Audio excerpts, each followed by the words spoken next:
Hey guys, Tim here from the Civil Gore Podcast, and I'm back with another album review. And this one is one of my favorite horror soundtracks of all time. So I first saw this movie when it came out in 1982. Scared the crap out of me, like it did most kids of the 80s. And you probably know which one I'm already talking about. That is Poltergeist. So Poltergeist soundtrack is one of my first horror soundtracks I ever bought, actually. Not in vinyl form, but in CD form. And it started back when I first got into movie soundtracks. Wasn't really into horror soundtracks at all, as I mentioned on my last video. But looking back, I was trying to kind of think about when I first really noticed movie soundtracks in general. And I think it occurred around the time that Bram Stoker's Dracula came out. That was such a fantastic score. It's like the first time I had really noticed a score, and especially because at that time, and even to this day, it's such a good score that it's used in place of another movie's music in trailers. So you might see a horror movie trailer that uses the Bram Stoker's Dracula score as a temporary fill-in score. It happens all the time, and that's kind of how I first noticed film scores in that way. And I started collecting movie soundtracks. Again, like not really horror. I just collected whatever I could find. A lot of times just out of the clearance bin, whatever I could find, I would grab. And that's how I got introduced to a lot of the great composers, including Jerry Goldsmith, who did Poltergeist. Now, this score is so good that it was nominated for an Oscar, which seems kind of unheard of, since the Oscars typically shy away from horror movies. But this was actually nominated for an Oscar. He did lose to John Williams for the E.T. score, which, okay, I mean, I get it. John Williams is probably the most famous film composer of all time. So he actually, Jerry Goldsmith, unfortunately, actually lost an Oscar twice to John Williams. So just kind of bad timing on his part, because I'm sure he could have won for this. But yeah, so when I was back collecting soundtracks, this was also around the time that DVD came out. So I was really big into DVD, really big into sound in general, because I got my first surround sound set up. And DVD was the first time I actually had heard 5.1 audio outside of a movie theater. And I saved up every penny. I went to Circuit City, got like the cheapest surround sound system I could get, but it was mine. And I had it set up in my room, and I remember the first time I put Bram Stoker's Dracula DVD in, and I could hear the wind in the background and everything. It just blew my mind, so I was kind of hooked from that point on. So I started collecting these soundtrack CDs. I bought the Halloween soundtrack, of course, because I've always loved John Carpenter. I've always loved that soundtrack. And I grabbed Poltergeist. I don't remember exactly when I bought it, but I used to listen to it all the time. It was really, really good. And when I got into vinyl horror collecting, I knew that this was one of the first soundtracks that I needed to own on vinyl. Not super easy to find on vinyl. I've never seen it in the store. I was able to order it from Discogs, and it can get a little pricey, but I found this copy. This is an original. I found this copy for a very reasonable price, and it's in great condition. I've played it all the way through, very clean. And it's really cool just to have the original vinyl album versus any kind of... I don't know if this has even been reissued, to be honest. It's got a nice little forward here on the back from Steven Spielberg talking about his love of Jerry Goldsmith, which is neat. He's got some movie stills up here, which is really cool, and a shot of the iconic neighborhood. And we'll open it up here and let you take a look at it.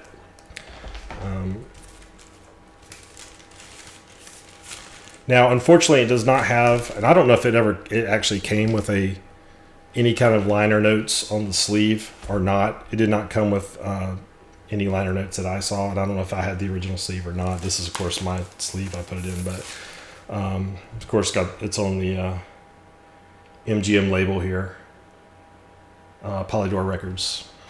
So, but super, super clean copy. I mean, not a hiccup on it, and it's made up of various tracks, which I was kind of going to go through kind of one by one, because I recently re-listened to it. A little bit about Jerry Goldsmith.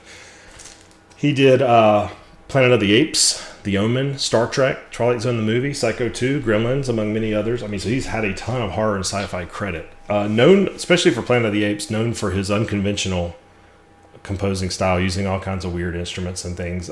Poltergeist is not, I wouldn't say is too unconventional in that respect, in terms of using strange instruments or anything, but it's still one of his all-time best soundtracks, in my opinion. Poltergeist, the movie itself is huge in my life. Again, like I said, it traumatized me as a kid. It still is creepy to me today. And I recently went and saw it on the big screen. They had a retro showing at the local theater, and that was a lot of fun seeing that on the big screen again. I don't recall that I ever saw it on the big screen as a kid because, let's see, I was 8 years old when it came out. I don't think my mom would have taken me to see it. So I probably watched it on VHS for the first time.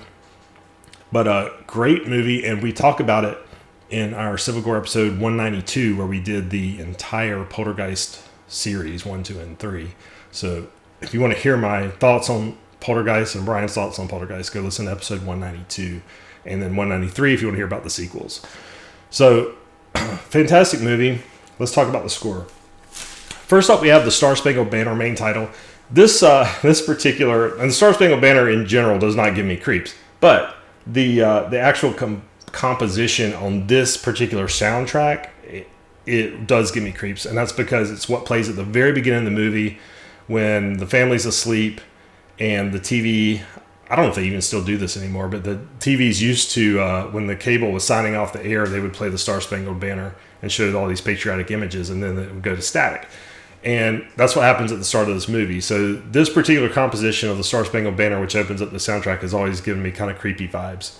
Kind of a, not necessarily didn't need to be on the soundtrack, but I thought it was kind of cool because it kind of sets the tone for the whole soundtrack. You can listen to the soundtrack, by the way, and feel like you're watching the movie. That's how closely tied in it is to the movie.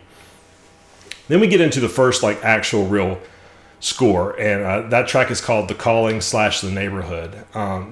I've always loved this particular track because it sounds very reminiscent of Ghostbusters theme. When you'll hear it when you listen to it, it sounds like it has some Ghostbustery elements to it. Ghostbusters was not Jerry Goldsmith, of course. It was Elmer Bernstein. And it was 2 years later, so obviously this was not ripping off Ghostbusters by any stretch of the imagination. I do wonder sometimes if Elmer Bernstein got some, not plagiarized. I'm wondering if he got some inspiration, that's what the word I was looking for, some inspiration from this soundtrack, though, because it uses some of those kind of spooky kind of elements that you heard a lot in Ghostbusters. And as we transition into the neighborhood theme, which was very Spielbergian in the movie. I mean, the neighborhood in Poltergeist looks like it was ripped right out of the neighborhood from E.T. I mean, it's very Stranger Things. It's very kids on bikes. It's very Spielbergian. And when we get into this part of the score, we hear the first use of Carol Ann's theme. Carol Ann's theme is a lovely little melody that transitions through this entire soundtrack. If you don't like Carol Ann's theme, you're not going to like this score very much because it's a repeated motif over and over and over and over again. It's interesting, however, that Jerry Goldsmith, how he tweaks it and twists it to match what's going on with Carol Ann in the movie. So the Carol Ann theme in the score always represents Carol Ann in the movie, and you'll see as we go through the score progression how that intertwines. It makes it truly one of the best scores for a movie because of the way it supports the movie. And we'll talk about that here in a minute. Track 3 is The Tree. It's an outtake score. And this one, of course, is referencing the scary tree outside the little boy's window in Poltergeist. But it returns to Carol Ann's theme, but this is the first time that it transitions from this innocent, playful little theme into something a little bit darker. So he takes actually the Carol Ann motif and then kind of bends it and makes it a little twisted and a little dark, which I thought was really, really cool. Track 4 is The Clown, They're Here, Broken Glass, The Hole, and TV People. This is the first time the score starts to get a little dark. I mean, the first couple tracks you could probably listen to, and it sounds almost like pleasant melody listening. Doesn't sound like you're throwing a Halloween party. But this is the first time the score gets a little bit dark. But it still kind of retains this light, whimsical edge to it, which I think has always been very cool to me because Poltergeist is a gateway horror movie. It's scary, but at the same time, I feel like it's one that is not so scary, except in certain places, that it can't be a gateway introduction into horror.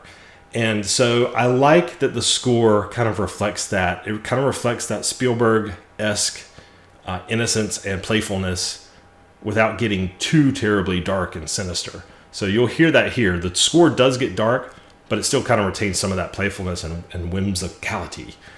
So one thing I noticed when I was listening to this back is interesting. So Jerry Goldsmith did the Gremlins score. And if you remember in Gremlins, the Mogwai, Gizmo does this. And there's this little 2-note sequence in this track where it goes, and it starts and it sounds like that Mogwai tune. And I don't know, I mean, Jerry Goldsmith obviously did both of these scores, so maybe he kind of borrowed that, maybe even subconsciously, but the Mogwai tune actually, it kind of sounds like the start of it in this track, which I thought was really, really cool. Track number 5 is Twisted Abduction, and this one is so cool. This one illustrates my thoughts about how this score ties into the movie. So I'll give you an example of how my brain thinks in terms of movie scores.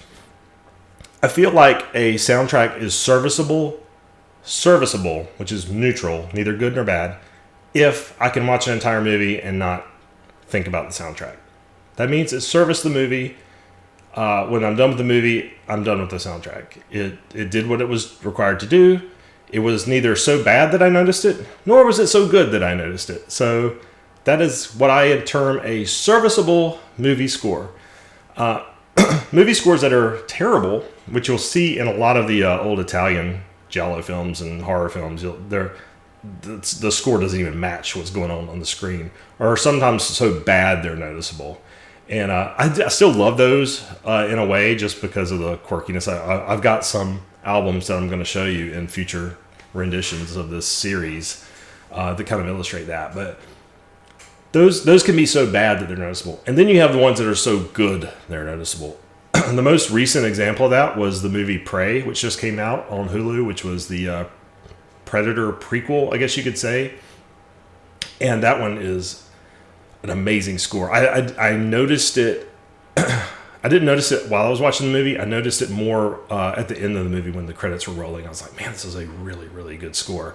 So anytime that light bulb goes off and I think, and I notice the score and I notice it because I like it, that to me is like instant winner. That to me is, okay, this score did something exceptional. And I'm not saying I'm the judge of all movie scores and that if I notice it, then it's an exceptional score. There's probably tons of exceptional scores that I haven't noticed at all, because I'm by far no means an expert in the field. But for me personally, that's my yardstick. That's how I know whether a score is merely serviceable or really good.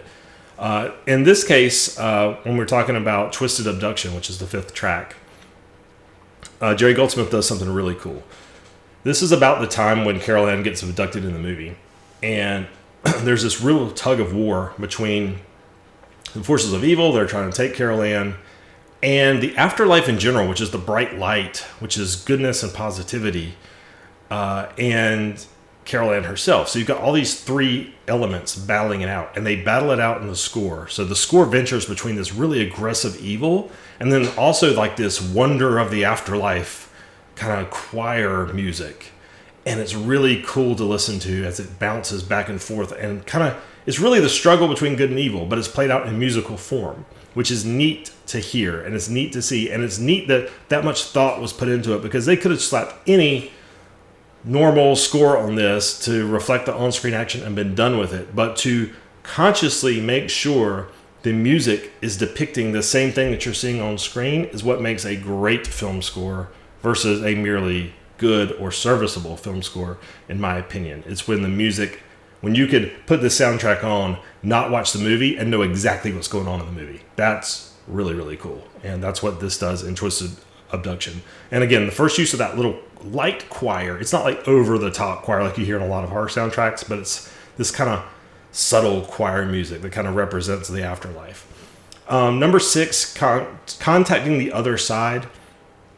And I like this one too because, again, this is another example of how the score mimics the movie. At this point, Carol Ann's abducted. She's only appearing in like really faint, like, Mom, hello, Mama. You know, like real out of the kind of snippets of her voice that they're kind of coming through the other side. And in the same way, you'll hear Carol Ann's motif in the score kind of peek out between all these aggressive, darker forces, which are really represented a lot by this really aggressive brass sound, which you'll hear in the score is really representative of the evil forces. And you'll hear Carol Ann's theme like kind of peeking out, like she's just there and you just can't quite grab her. And again, just an excellent portrayal of the movie, but in music form. I thought it was great. Number 7, The Light. Again, this is trending back towards a more peaceful look at the afterlife. So again, you go into the more heavenly choir type positive look at the afterlife, and then we go on from there.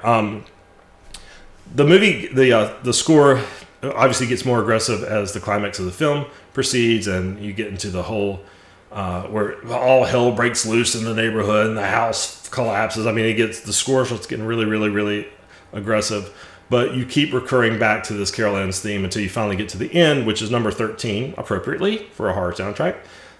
Carol Ann's theme. I'll give you a rundown of the tracks after The Light. We have Night Visitor / No Complaints, It Knows What Scares You, Rebirth, Night of the Beast, Escape from Suburbia, and then finally Carol Ann's theme. Carol Ann's theme obviously returns back to the beginning of the movie. Carol Ann's safe. We get a reprise of her kind of lullaby type melody, and that's what finishes off the soundtrack. But really, really cool score, really beautiful score. If you know the movie, it's particularly a great score just because of, like I said, how the music ties into what was happening on screen at all times. You could tell there was a lot of thought put into the score. It's not just a series of generic film score things. It's really tied in tightly to what is happening on screen. And I believe that's why this makes this one of the top horror movie soundtracks and why it was nominated for an Oscar, because it's not a formulaic, just by the numbers movie scores. And honestly, I don't think there's anything wrong with formulaic by the numbers movie scores. I don't think there's anything wrong with serviceable movie scores. These are not designed to be top 40 radio hits. So I understand it. I get it. If you're a composer and you're just trying to get something to make a film work, it doesn't necessarily have to be genius level thought put into this. A lot of composers do put genius level thought into it, and that's great. And they probably do it for little to no reward because a lot of people don't even notice the soundtrack. So they're putting in these hours and hours of work on something most people are not even going to pay any attention to. But for those that do pay attention to it, it's really rewarding to get a soundtrack like this that so much thought and care has been put into it. And of course, that's why Jerry Goldsmith is one of the greats. I mean, he's a master at his craft, and he puts that kind of skill and care into his scores, and that's why they're good, and that's why you know his name versus a lot of other film composers. So I hope you enjoyed that. Again, Poltergeist, the vinyl copy, great. Classic cover of Carol Ann in front of the TV. Kind of gives you the willies just looking at it, because it just kind of sends you back to your childhood when you were watching this and how scary that scene was. But I am super happy to have this album. I'm super happy to have a good, clean copy of this album, which is, again, I'm not saying it's hard to find. I didn't have any trouble buying it on Discogs, but it's not one you would typically kind of just run out to Target and get. It's not going to be there. So if you love horror movie soundtracks, I highly recommend Poltergeist. This is one of my favorites. This is why this is one of the first ones I wanted to feature in this video series, and we'll have many more to come. I'm hoping to do these a little more regularly. I was on travel and sick for a little bit between the first video and this one, which is why there was kind of a gap there. But I hope to get these out a little more regularly, because I've got a ton of great horror soundtracks I want to feature on the show. So Poltergeist, go grab it. It's amazing. And we'll see you back here next time.